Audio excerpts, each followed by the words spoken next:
Project किस्से कविताएं में आपका स्वागत है। आज मैं आपको अपने साथ 1998 में दून स्कूल अभियान दल, जो एवरेस्ट क्षेत्र की एक छोटी छोटी आइलैंड जिसका स्थानीय नाम इमजात से है, 20,300 फुट ऊंची उस चोटी की ओर लेकर चल रहा हूं।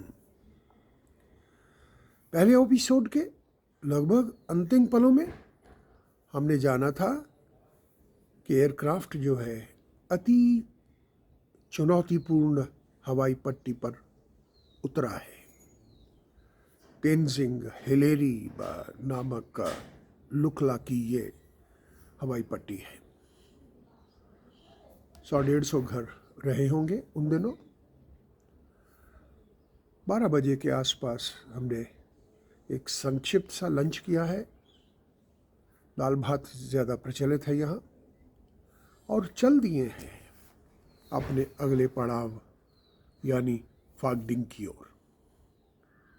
लगभग 10-15 मिनट में ही हम गांव से बाहर आ गए हैं, और हमारे बाईं ओर यानी लेफ्ट साइड में दूर दूधकोसी नामक नदी जो है वो चल रही है।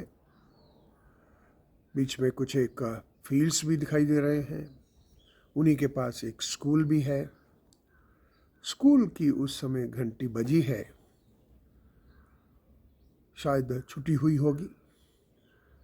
कुछ पलों के लिए हम भी अपने उस विद्यालयीय जीवन में लौट आए हैं, परंतु हमारा चलना आगे बढ़ता रहा है। सदस्य एंजॉय कर रहे हैं इसे। सबसे पहले जो है चौरी खरगा नामक गांव आया है, जिसके बाद चोपलुंग, और उसके शीघ्र बाद कुसुम खोला नामक एक पहाड़ी नदी है, जिसकी पृष्ठभूमि में कुसुम कांगरू नामक सफ़ेद चोटियां हैं, जिन्हें स्थानीय देवता के रूप में भी मान लिया जाता है। और कुछ अंतराल के बाद घाट नामक गांव भी आया है, और जिसके साथ ही मणि वॉल्स हैं। बड़ी बड़ी चट्टानों के ऊपर लिखा हुआ है इनका मूल मंत्र, ओम मणि पद्मे हूँ। हम नदी के राइट साइड में ही चल रहे हैं। 3 बजे के आसपास कुछ एक घर आए हैं। फागडिंग है ये।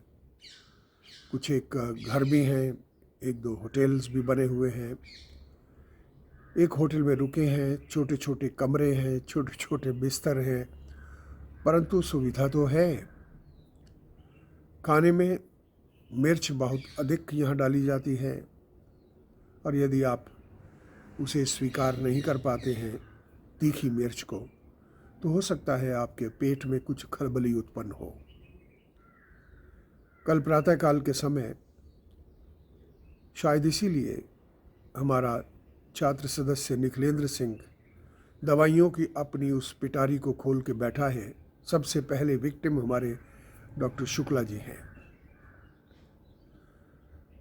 प्रातःकाल के समय पराठे वगैरह मिले हैं, पहले से अच्छा है खाना।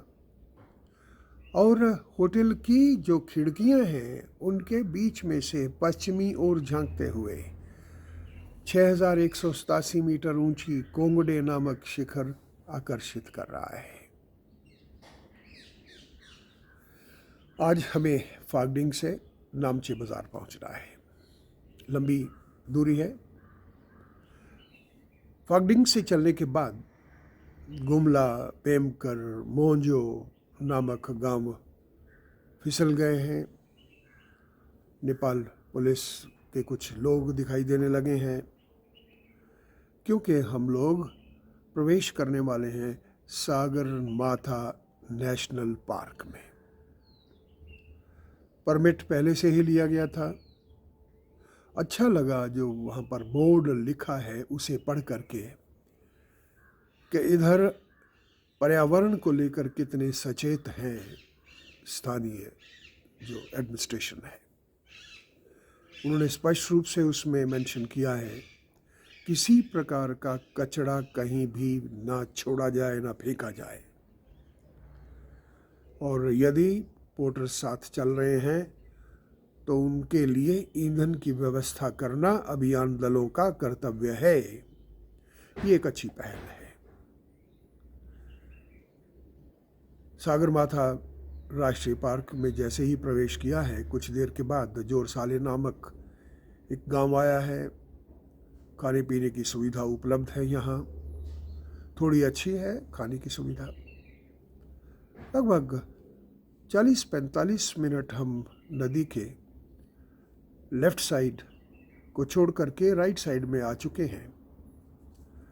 एक्सटेंशन पुल है स्टील का बना हुआ, अच्छा लगता है उसके ऊपर, उस संकरे से पुल के ऊपर से चलना। जोरसाले से लगभग 40-45 मिनट के बाद एक संगम दिखाई देता है, दो नदियों का संगम।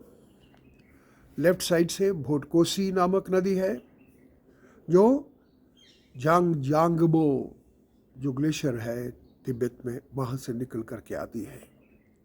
जबकि राइट साइड वाली जो नदी है दुधकोसी है, जो एवरेस्ट क्षेत्र के जो छोटे मोटे ग्लेशियर हैं उनमें से एक तरह से निकलती है।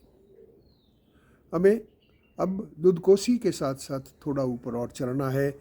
एक ब्रिज आ गया है, ब्रिज को क्रॉस किया है हमने, दोनों नदियों के मध्य भाग में आ गए हैं और अब लगभग 1000-1500 फुट की सीधी चढ़ाई है नामचे बाजार तक।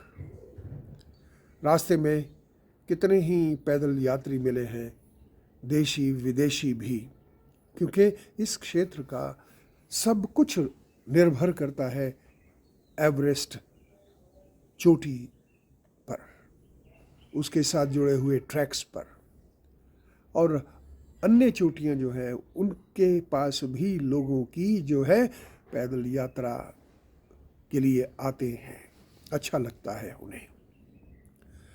नामचे बाज़ार हाई ऑल्टीट्यूड में आ गया है, 11,500 के आसपास है।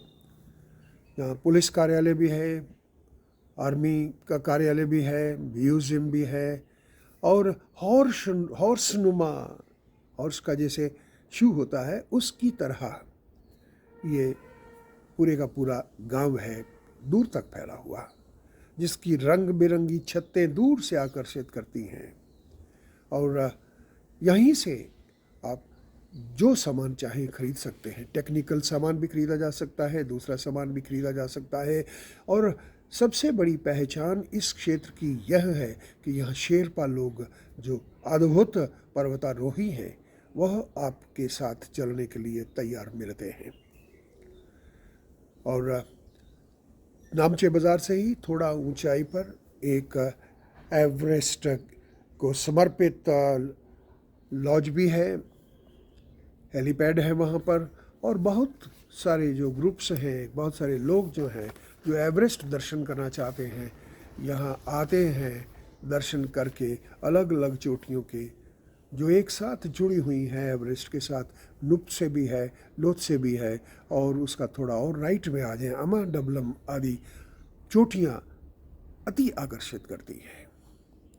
नामचे बाज़ार में हमने एक दिन के लिए विश्राम लिया है, क्योंकि हाई ऑल्टीट्यूड के अपने प्रभाव होते हैं, उसके साथ तालमेल बनाना बहुत ज़रूरी होता है, जिसे हम एक्लेमेटाइजेशन कहते हैं, और फिर आगे बढ़ा जाता है। नामचे से अब चलना है हमें एक दिन के बाद। थ्यांग बोचे एक बहुत बड़ी मोनेस्ट्री है, विशाल एक विहार स्थली है। शुरू में मार्ग जो है एक समतल सा चलता चला रहा है, नीचे उतरते हैं फुंगी स्थान तक जहाँ पर दो नदियों का संगम है। लेफ्ट साइड वाली जो है आपकी दुधकोसी है, और राइट साइड में इमजात से खोला, इमजात से क्षेत्र से आई हुई ये पहाड़ी नदी है। फुंगी के बाद 1-1.5 घंटा आपको सीधे ऊपर ही ऊपर चढ़ना है थ्यांग बोचे तक। मार्ग भरा पड़ा है अलग अलग पेड़ों से। घना जंगल है। पुंगी के बाद तो आपको बुरांस का जंगल मिलता है। यद्यपि बुरांस का अब सीज़न नहीं है। रेड कलर में आपको बहुत बुरांस के फूल मिलते हैं, लदे हुए पेड़ मिलते हैं, लेकिन अब जो है कहीं कहीं फूल मिलते हैं, हल्के पिंकिश भी हैं, सफ़ेद भी हैं और येलो कलर के भी हैं। थ्यांगबोचे पहुंचकर विद्यार्थियों में एक अपनी तरह की उत्सुकता है। एक अद्भुत माहौल है वहाँ पर, क्योंकि लगभग थ्यांगबोचे से 1 घंटा पहले तक डॉक्टर शुक्ला को एक फिरंगन साथ में मिल गई थी, उनसे बातचीत होती रही थी और विद्यार्थी छात्रों में यही चर्चा का विषय रहा और डॉक्टर शुक्ला कभी कभी शर्माते भी रहे, जबकि ऐसा कुछ भी नहीं था। थ्यांगबोचे में एक लॉज है, ट्रैकर्स लॉज, वहीं पर हम रुके हैं और यहाँ थ्यांगबोचे में यदि आपको मौसम साफ है तो नॉर्थ की ओर जो है एवरेस्ट के प्रथम दर्शन होते हैं। अच्छा लगता है यहाँ आकर। कल हम दिंगबोचे और आइलैंड की ओर चलेंगे। आज इतना ही। आप अपना विशेष ध्यान रखिए। आपका बहुत बहुत धन्यवाद।